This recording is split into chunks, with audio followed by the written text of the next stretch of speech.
दोस्तों 12 अक्टूबर का जो आपका उत्तर प्रदेश पीसीएस प्रीलिम्स है, क्या आप उसमें सफल होना चाहते हैं? देखो कई बार हो सकता है आपने पहले भी एग्जामिनेशन दिया हो और हर बार आपको ये लगा हो कि इस बार तो एग्जामिनेशन बहुत टफ आया है।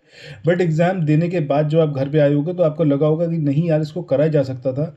इतना तो करा जा सकता था कि कट ऑफ ईजिली क्लियर हो जाती, बट उसके बाद भी आप हर साल नहीं कर पाते हो।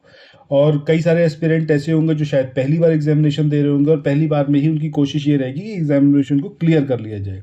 सही तरीका भी यही है कि जब पहली बार आप एग्जाम में बैठो तब इतनी तैयारी के साथ बैठो कि एग्जाम क्लियर हो जाए। अब जिनका पिछले 2-3 अटेम्प्ट्स देने के बाद भी प्रीलिम्स क्लियर नहीं हो रहा है, वो लोग ध्यान से सुनिए, और जो नई और पहली बार देने वाले हैं उनके लिए भी ये जो बात बताने वाला हूँ ये बेहद ज़रूरी है। करना कैसे है, क्या कुछ करना है, इसके बारे में बात करेंगे। सबसे पहली चीज़, घटना चक्र की समरी पीडीएफ आपके पास होनी चाहिए। 30 दिन बचे हैं और इन 30 दिनों में सिर्फ उसके माध्यम से आप कंप्लीट सिलेबस कवर अप कर सकते हो। हिस्ट्री, ज्योग्राफी, पॉलिटी, एनवायरनमेंट, इन 4 सब्जेक्ट की समरी पीडीएफ मैं आपको प्रोवाइड करूंगा। सारी चीज़ें उसके अंदर कवर अप हैं। घटना चक्र में जितना कुछ दिया हुआ है, चैप्टर नोट्स दिए हुए हैं, और जितना एमसीक्यू के अंदर डिस्क्रिप्शन दिया हुआ उस सबको उसके अंदर रखा गया है। अभी तक जिसने भी लिया है वो 100% वेल सेटिस्फाइड है। दूसरा, जब आप करंट अफेयर्स की बात करेंगे, क्रॉनिकल मैगजीन से बेटर दूसरा कोई सोर्स नहीं है। एक एक पॉइंट उसके अंदर कवर अप किया हुआ है समराइज्ड फॉर्म में।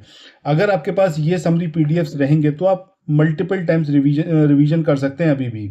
9027281376 ये वो नंबर है जिस पे आपको कांटेक्ट करना है व्हाट्सएप मैसेज के थ्रू। अब देखो होता क्या है, जब आप एग्जामिनेशन देने जाते हो तो उस टाइम पर आपको एग्जामिनेशन बहुत टफ दिखाई देता है।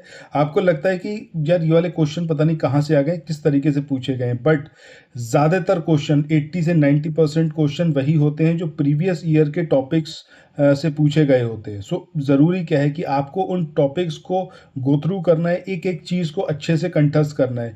कई बार मल्टीपल स्टेटमेंट की बात करें तो उसमें 2 स्टेटमेंट आपको समझ में आते हैं, एक स्टेटमेंट नया होता है, नहीं समझ में आता। बट वो 2 स्टेटमेंट ही आपके क्वेश्चन को करेक्ट कर देते हैं। अब जब 30 दिन बचे हैं तो 30 दिन में ऐसा तो पॉसिबल नहीं है कि आप एनसीईआरटी और स्टैंडर्ड बुक्स और घटना चक्र यानी कि प्रीवियस ईयर क्वेश्चन सब कुछ लगा पाओ, ये तो इम्पॉसिबल है। सो यहाँ पर ज़रूरी ये है कि जितना टाइम बचा है इतने टाइम में आप घटना चक्र की जो 4 बुक्स मैंने बताई इसकी समरी पीडीएफ हमसे लीजिए, क्रॉनिकल मैगजीन की समरी लीजिए। इसके अलावा मिसलेनियस टॉपिक्स जिसके अंदर सेंसस रहेगा, फॉरेस्ट रिपोर्ट्स रहेंगी, मतलब वो सारी चीज़ें थोड़ा सा अलग हटके हैं जहाँ से क्वेश्चन आते ही आते हैं। मतलब 15 से 20 क्वेश्चन, ऑर्गेनाइजेशन इन न्यूज़, ये सब कुछ आपको अलग से प्रोवाइड किया जाएगा। ठीक है, ये सारी चीज़ें आप ले सकते हो और इसके माध्यम से आप अपनी तैयारी को इतना कॉन्क्रीट बना सकते हो कि प्रीलिम्स आपका किसी भी हालत में नहीं रुकेगा। जिन लोगों ने समीक्षा अधिकारी के लिए घटना चक्र की समरी पीडीएफ ली थी वो बहुत अच्छे से जानते हैं कि जो कंटेंट मैं आपको प्रोवाइड कर रहा हूँ वो कितना ज़्यादा मतलब वैल्यूएबल है। बाकी इट्स अप टू यू, आप किस तरीके से आगे प्रोसीड करना चाहते हैं।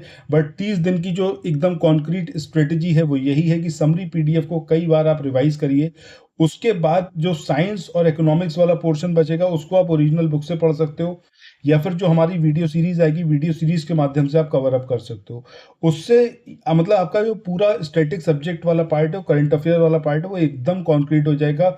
और जीएस वाले पेपर में आप किसी भी हालत में 105 मतलब 105 से नीचे क्वेश्चन सही करके नहीं होगे, इस बात की मैं आपको श्योरिटी दे रहा हूँ। बाकी 9027281376 ये वो नंबर है जिस पे आपको व्हाट्सएप मैसेज करना है इस समरी पीडीएफ को लेने के लिए। थैंक्स फॉर वॉचिंग, मिलते हैं नेक्स्ट वीडियो में, बाय बाय।